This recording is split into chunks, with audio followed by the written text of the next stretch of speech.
Um, when I first started writing my story back in 2008, I the biggest part was had no background in trucking, and I'm a single woman. One thing that I noticed about my experience in trying to wrangle with my company is people are always trying to find out something about you so they can discredit you. They want to find out a little bit of something about your background so they can tear apart your whole oh, well, that happened to you because of this, and that happened to you because of that. So my student story was deliberately vague about me as a person because at the very same time I was presenting it on Ask the Trucker, I was trying to introduce it on women in trucking, and it went really badly, to say the least. One of the first things that I found being a woman entering trucking, especially single, is other women don't want you out here. They see you as a threat to them. It's hard to find the mature women out here because once they've been through the bullshit, they want to be left alone.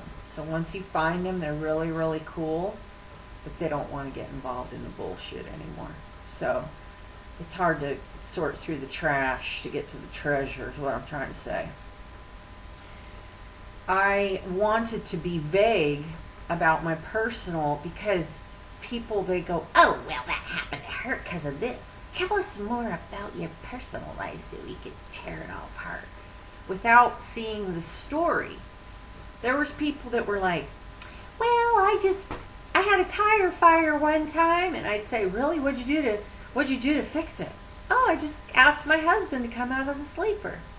Well, I don't have a husband in the sleeper, so what am I supposed to do? Because I'm just by myself, you know? Another situation was talking about the bath. Oh, we keep a porta potty in the truck. Well, what if you're single and you have to team up with a man you never met before? Or you have to team up with a young man that you just met the day before who is like telling you he thinks you're his mommy and you turn him on. Okay? Do you still want to go to a porta potty with just a curtain in between you? I mean, let's put it into context of what applies to me, to you. So when I wrote the story, I'm writing it from a single person who has no experience in trucking. Okay?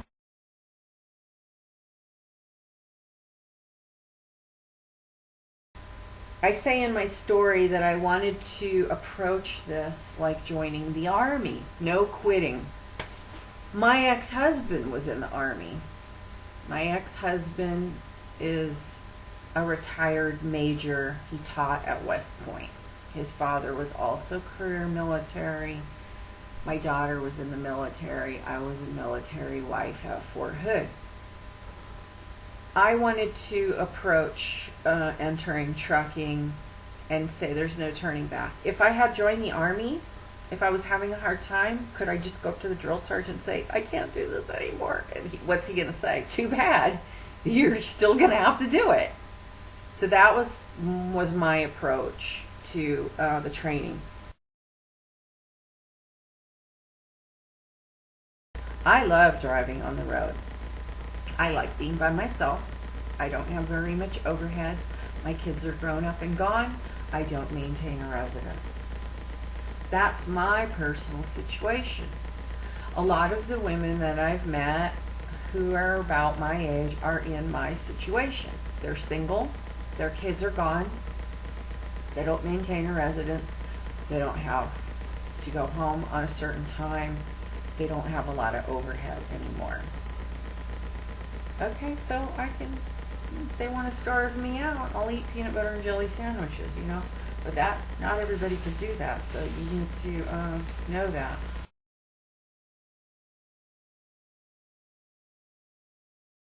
The lifestyle is you live wherever you are.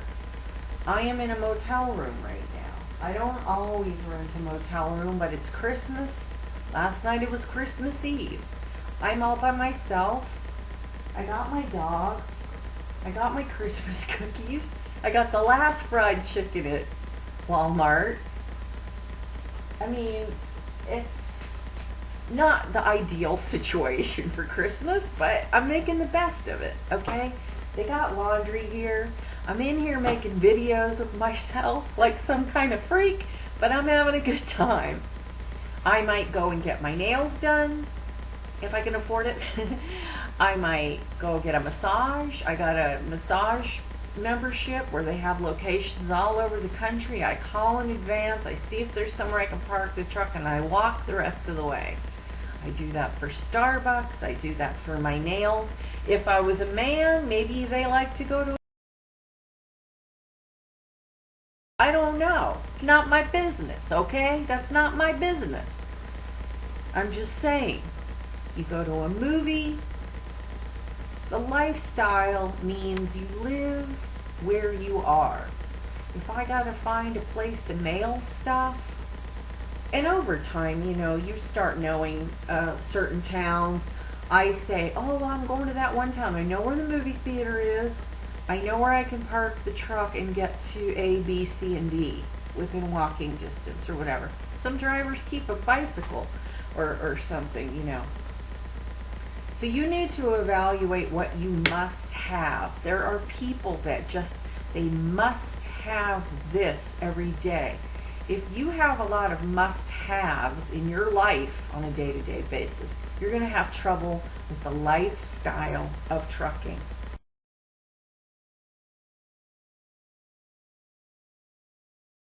A single woman does make you a target for predators.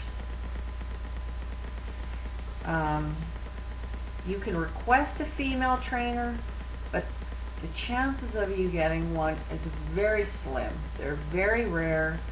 You can get a good male trainer. This is something that we want to change. Somebody that I've been working with a little bit is Jim Weldon of Driver Match.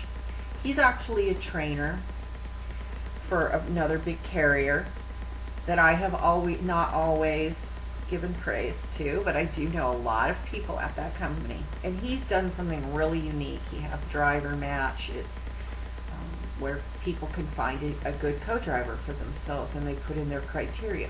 Well, Jim also has listings of female and male trainers where you can go and interview trainers and base your opinion on what carrier you're going to go to after interviewing a trainer. Now, is that foolproof? We're working on it, okay?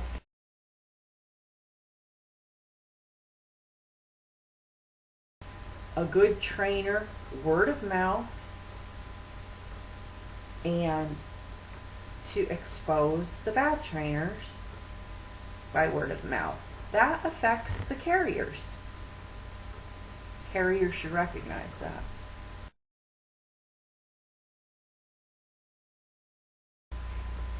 In my story, I didn't really get too much into my trainer. What I was talking about mostly was the team driving component. There's a lot of, bad trainers, and there's a lot of mediocre trainers, and my trainer was a good driver, especially considering that she was on pills the whole time. I did not know that when I got in the truck.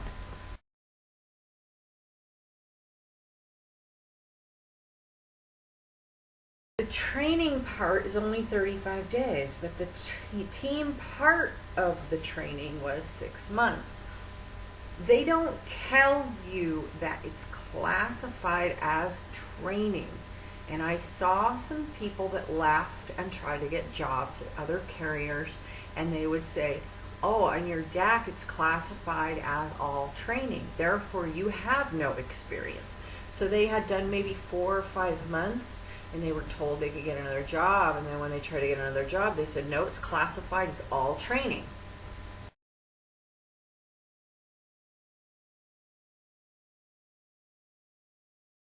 Training part of it, it's not an exact science. You could get a good trainer at a bad company, and you get a bad trainer at a good company. It's just a crapshoot. And like I was mentioning before with Driver Match, Jim Weldon has some trainers and you can interview them. Not a lot, but hopefully that will grow, and hopefully this whole process of drivers taking action on the internet on behalf of themselves to raise the standard that the carriers are not doing and the government is not doing will help you find the person that you need to train you. There are good trainers out there.